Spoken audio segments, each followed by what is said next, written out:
안녕하세요. 선성관회계사입니다. 이번 시간에 소개해드릴 상담 사례는요, 한국 법인을 미국 지주회사 체제로 전환하는 그러한 그 방안의 실익에 대해서 한번 생각해 보도록 하겠습니다. 요즘 스타트업 기업들이나 벤처 기업들을 만나보면요, 이런 질문을 굉장히 많이 합니다. 지금은 한국에서 설립이 되어서 한국 중심으로 사업을 하고 있는 회사인데, 여러 가지 목적에서 대표적으로는 현지 해외 시장의 진출이라든가 아니면은 해외 투자자로부터 투자 유치를 위해서 특히 이제 실리콘밸리라든가 이제 이런 쪽 시장을 보거나 이런 쪽 투자를 이제 유치하기를 원하는 기업들은 미국 법인으로 전환하는 이제 이 방안에 대해서 질문을 많이 하십니다. 자, 먼저 어떤 얘기냐면요. 자, 기존의 현재 구조는요, 한국에 있는 창업자들이 모여서 주식을 출자해서 법인을 만들어서요, 이렇게 한국에 있는 법인의 형태로 사업을 하고 있었습니다. 그런데 이것을 미국 지주회사 체제로 전환한다는 것은 이렇게 이해를 하시면 되겠습니다. 자, 한국에 있는 출자자들이 여기 있고요. 기존에는 한국 법인이었지만은 미국에다 법인을 신설을 하고요. 그리고 이 한국 주식을 미국 법인에게 양도를 한다든가 현물 출자를 하는 방식을 통해서 자, 이런 식의 지분 구조로 전환을 하는 것입니다. 자, 요걸 하고 싶다라고 해서 이제 질문을 하시는 분들이 굉장히 많습니다. 자, 이렇게 하려고 하는 이제 가장 중요한 이유는요. 특히 이제 미국 같은 경우에는 우리 회사에 투자를 받아야 되는데 실리콘밸리나 이런 데에 있는 투자자들이 투자를 할 때에는 한국 회사에다 직접 투자하기를 꺼린다라는 것이죠. 그렇기 때문에 일부 악셀러레이터들이 이렇게 얘기를 하기도 하는데 미국에다 법인을 설립을 하고 여기에다 투자를 받으면은 아무래도 어떤 법적인 규제라든가 여러 가지 회계 기준부터 해서 이런 것들이 투자자들에게 좀 더 익숙한 환경이고 나중에 엑짓을 할 때에도 미국 법인의 주식을 팔고 나가면 되기 때문에 이게 더 좋다. 그래서 이런 이제 투자 유치의 관점에서 지분 구조를 전환하고 싶다. 이제 이런 말씀들을 많이 하세요. 자, 이렇게 지분 구조를 전환함에 있어서 이걸 할지 말지 의사결정을 할 때 있어서 가장 쉽게 이제 의사결정을 할 수 있는 거는 자, 이러한 경우에 코스트와 베네핏을 한번 비교를 해보는 겁니다. 자, 이때 베네핏은 크게 투자 유치의 용이성이라고 볼 수가 있겠죠. 또는 한국에서 투자를 받는 것보다 밸류에이션이 상대적으로 디스카운트가 조금 덜 할 수 있다. 그래서 투자 어떤 가능 금액이라든가 이런 것들이 더 나아질 수 있다. 이제 그게 베네핏이라고 볼 수 있습니다. 그래서 많은 스타트업 기업을 하시는 분들이 이러한 베네핏을 바라고 이렇게 회사의 지분 구조를 바꾸겠다라고 고민하시는 분들이 많이 있는데요. 제가 말씀드리고 싶은 것은 자, 과연 이런 의사결정에 있어서 코스트가 뭔지를 한번 생각을 해보고 이 코스트와 베네핏을 비교를 해서 의사결정을 해야 된다는 겁니다. 이 코스트에는 크게 세 가지의 코스트가 있습니다. 자, 저는 이제 주로 세금 관점에서 이제 코스트를 말씀드릴 텐데요. 자, 첫 번째 코스트는요, 바로 거래세입니다.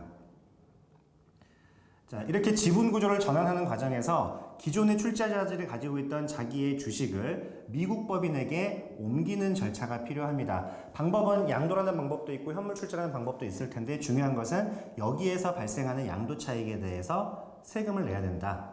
한국에다 세금을 내야 된다라고 보시면 되고요. 기본적으로 내가 회사를 설립할 때 출자한 돈이 1,000만 원인데 옮길 때의 가치가 그거보다 증가되어 있다라고 하면, 예를 들어서 1억으로 증가되어 있다라고 하면은 주식을 옮기는 과정에서 9천만 원이라는 차익이 발생하게 되는 거겠죠. 그 9천만 원에 대해서 얼마만큼의 세금을 내야 되느냐 곱하기 11%의 세금과 이건 이제 양도세라고 보시면 되고요. 그리고 0.5%의 증권거래세를 내야 된다라고 보시면 됩니다.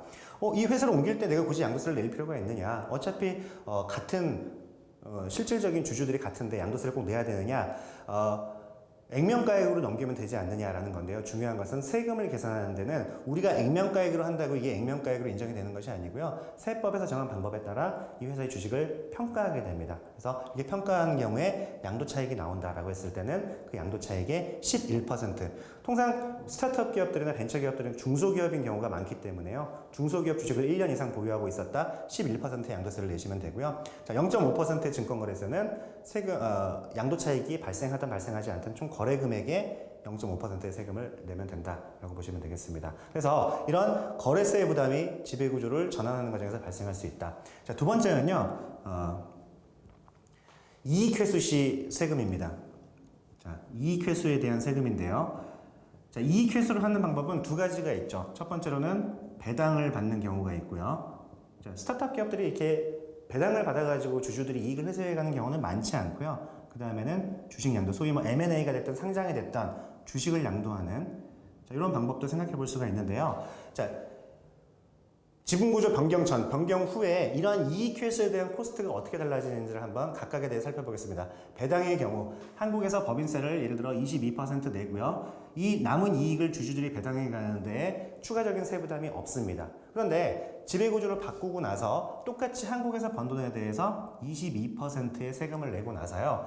자, 미국이라고 했을 때는 남은 이익을 미국으로 배당을 할 때 여기에 11%의 원천세라는 송금하는 금액의 11%의 원천세가 추가로 붙고요. 그 다음에 미국은 전 세계에서 세율이 가장 높은 나라 중에 하나입니다. 40%의 세율이거든요. 그래서 한국에서 번 돈을 세금 내고 미국으로 배당하면요. 여기에 대해서 40%의 세율로 스테이트 텍스를 합해서 추가적인 세부담이 발생하게 됩니다. 물론 한국에서 냈던 이러한 세금들을 미국의 세금에서 깎아주는 외국납부세액공제라는 제도가 있기 때문에 40% 전체를 추가로 내는 것은 아니지만은 한국에서 받은 돈의 대략 한 10% 정도 되는 추가적인 세부담이 미국 법인세로 발생한다라는 점을 참고하셔야 되고요. 다시 미국에서 이 세금을 내고 나서 이것을 다시 한국에 있는 출자자에게 배당을 할 때 이 배당하는 금액의 10%라는 세금이 또 붙습니다.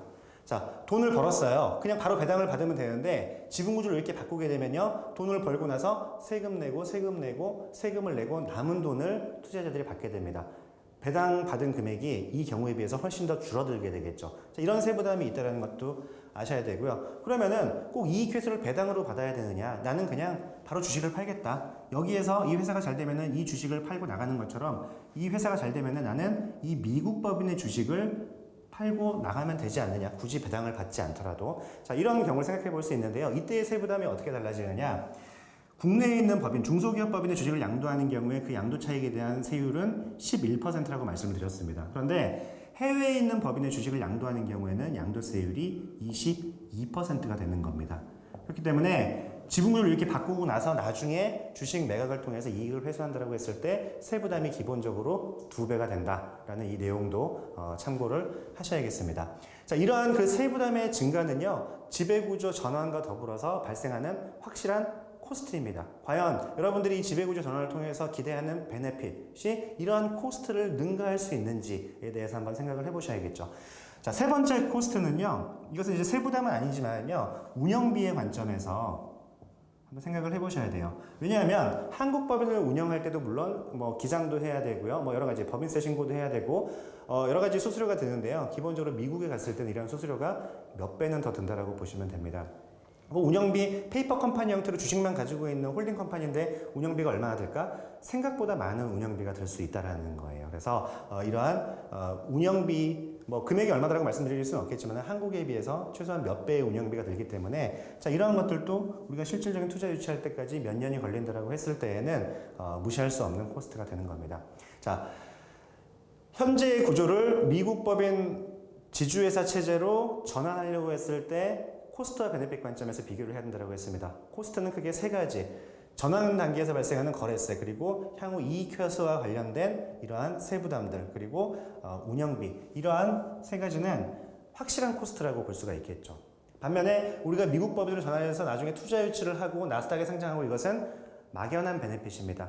투자 유치의 성공의 가능성과 그리고 얼마를 할 수 있을지, 상장할 수 있을지 없을지 이런 것들은 막연하고 불확실한 베네핏이죠. 자, 이 두 가지를 비교를 해서 나는 그래도 자신 있어. 나는 이러한 코스트를 다 감수하고서라도 미국에서 투자 유치하고 상장해서 엑짓할 수 있어. 그리고 그 금액이 이렇게 할 때보다 훨씬 더 크다라는 자신이 있으면요, 세금을 2배를 내더라도 이익이 3배, 4배가 난다라고 하면요, 세후 현금 흐름이 더 커질 수가 있겠죠. 자, 그런 반면에 이거 할지 말지 모르겠지만 요새 대세는 미국이래. 미국에 가야지 잘 된대. 이런 막연한 어떤 베네핏만을 추구해서 한다라고 하면요, 사실 이러한 막대한 세부담만 추가로 부담을 하게 되고 빈손으로 돌아오게 되는 그런 경우도 있을 수가 있습니다. 그래서 미국에 진출하지 말라는 이야기가 아니고요. 미국 진출 또는 이런 지배구조 전환과 관련된 의사결정을 하실 때 반드시 이러한 코스트가 있다는 점을 참고를 하셔서 신중하게 의사결정을 하셔야겠습니다. 감사합니다.